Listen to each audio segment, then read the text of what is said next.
जान तोहर नया साल में किस दिल रहलू पर साल गाल में पर साल गाल में आवत याद जान तोहर नया साल में किस दिल रहलू पर साल गाल में लागत याद तोहर आजोरू आई लागत याद तोहर आजोरू आई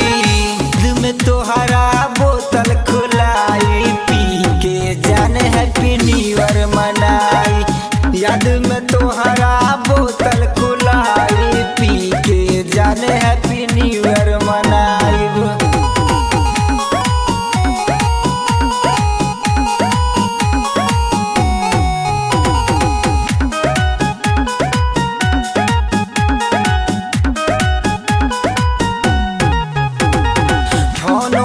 कैलू यादो न कैलू लागत जान तू हमके भूलैलू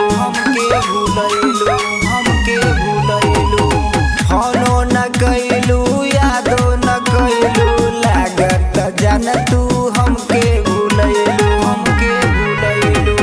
कमी न तोहर केहू पुराई कमी न तोहर केहू पुराई याद में तोहरा बोतल खुलाई पी के जान हैप्पी न्यू ईयर मनाई याद में तोहरा बोतल खुलाई पी के जान हैप्पी न्यू ईयर मनाई।